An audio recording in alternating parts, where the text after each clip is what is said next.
गांव में दिन की गर्मी ढल चुकी थी और शाम की ठंडी हवा मिट्टी की सौंधी खुशबू लेकर आ रही थी।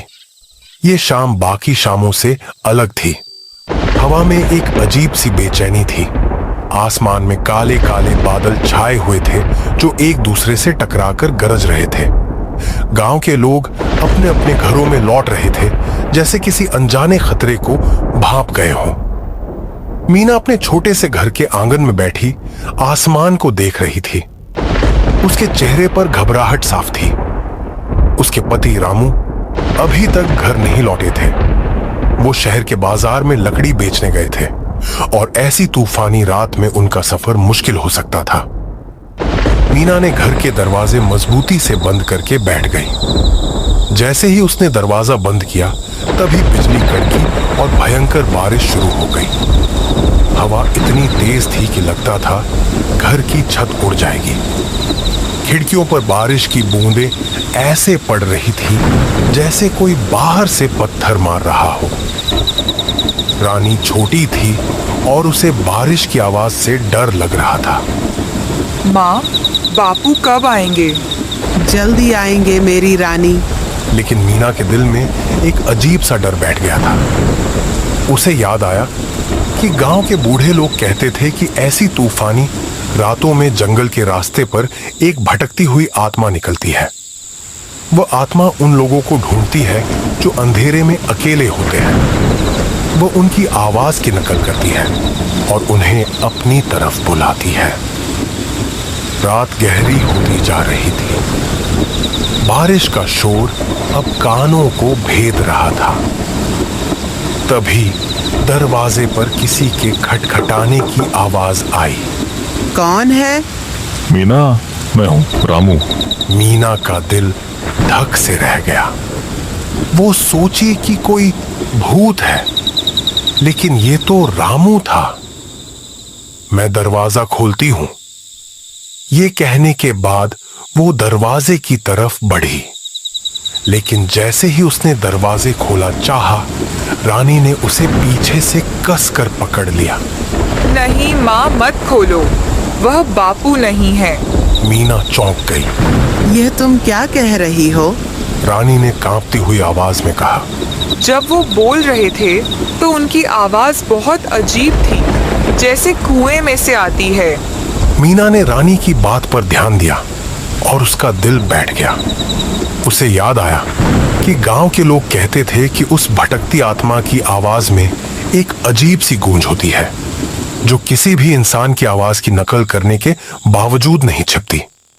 मीना दरवाजे से हटकर घर के एक कोने में अपनी बेटी के साथ दुबक कर बैठ गई। बाहर से आवाज फिर आई। मीना, क्या हुआ? दरवाजा खोलो, बहुत ठंड लग रही है। इस बार आवाज में थोड़ी तेजी थी। मीना ने चुप रहना ही बेहतर समझा। वो जानती थी कि अगर उसने दरवाजा खोला तो वे दोनों कभी जिंदा नहीं बच पाएंगे। बाहर से अब कोई आवाज नहीं आ रही थी।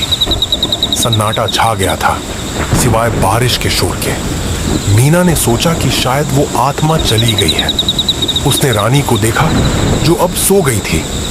उसने भी आंखें बंद कर ली और भगवान से प्रार्थना करने लगी। सुबह जब उसकी आंख खुली तो बारिश थम चुकी थी। सूरज की पहली किरणें घर के अंदर आ रही थीं। मीना ने दरवाजा खोला और बाहर देखा। आंगन में कोई नहीं था। दूर से गांव के लोगों की आवाजें आ रही थीं। वह अपनी बेटी को जगाकर बाहर निकली। गांव के चौराहे पर लोग एक जगह जमा थे। मीना ने देखा कि रामू वहां खड़ा था। उसके कपड़े गीले थे और चेहरे पर एक अजीब सा भाव था। वह गांव के मुखिया को कुछ बता रहा था। रामू ने मीना को देखा और उसकी तरफ भागा। मीना, तुम ठीक हो? तुम रात में कहाँ थे? रामू ने बताया कि वो शहर से लौट रहा था। तभी तूफान शुरू हो गया। जंगल के पास उसकी बैलगाड़ी का पहिया टूट गया। वो उसे ठीक करने की कोशिश कर रहा था कि तभी उसने दूर से किसी की आवाज ही सुनी जो उसे बुला रही थी। वो आवाज अब बिल्कुल तुम्हारी तरह थी। वो मुझे जंगल के अंदर बुला रही थी। मुझे लगा तुम खतरे में हो, इसलिए मैं उस तरफ जाने लगा। लेकिन तभी गांव के एक बूढ़े आदमी की बात याद आई। जो कहते थे कि ऐसी आवाजों के पीछे कभी नहीं जाना चाहिए। रामू ने आगे बताया कि उसने हिम्मत करके उस आवाज को अनदेखा किया और रात भर एक पेड़ के नीचे इंतजार किया। सुबह जब बारिश थमी तो वो किसी तरह पैदल गांव पहुंचा। ये सुनकर मीना और रानी ने एक दूसरे को देखा। मीना को रानी पर गर्व हुआ, जिसने अपनी सूझबूझ से उन दोनों की जान बचाई थी। उसने मन ही मन सोचा कि रामू अगर उस आवाज के पीछे चले गए होते तो क्या होता। रामू ने मीना और रानी को गले लगा लिया और वे सब घर वापस लौट गए। ये कहानी गांव में फैल गई और सभी ने रानी की समझदारी की तारीफ की। गांव के लोग उस रात के बारे में बात करते थे जब एक छोटी सी बच्ची की वजह से एक परिवार की जान बची। मीना और रामू भी इस घटना को कभी नहीं भूले। लेकिन यह कहानी यहीं खत्म नहीं होती। एक हफ्ते बाद जब गांव में सब कुछ सामान्य हो गया था, मीना और रामू अपनी बेटी के साथ गांव के पास के नदी के किनारे बैठे थे। अचानक रानी ने एक सवाल पूछा। माँ, वो आत्मा सिर्फ रात को आती है क्या? हाँ बेटी, सिर्फ रात को। तभी रानी ने एक अजीब सी मुस्कान दी और कहा, और सिर्फ बारिश में? मीना ने रानी की तरफ देखा। उसकी आंखें चमक रही थीं, लेकिन उनमें बचपन की मासूमियत नहीं थी। रानी के चेहरे पर एक ऐसी मुस्कान थी जो उसे डरा रही थी। तुम यह सब क्यों पूछ रही हो? रानी हंसने लगी। उसकी हंसी की आवाज में वही अजीब सी गूंज थी जो मीना ने उस तूफानी रात को दरवाजे के बाहर सुनी थी। वो वही गूंज थी जो रामू को जंगल में सुनाई दी थी। रानी खड़ी हो गई और धीरे धीरे नदी की तरफ चलने लगी।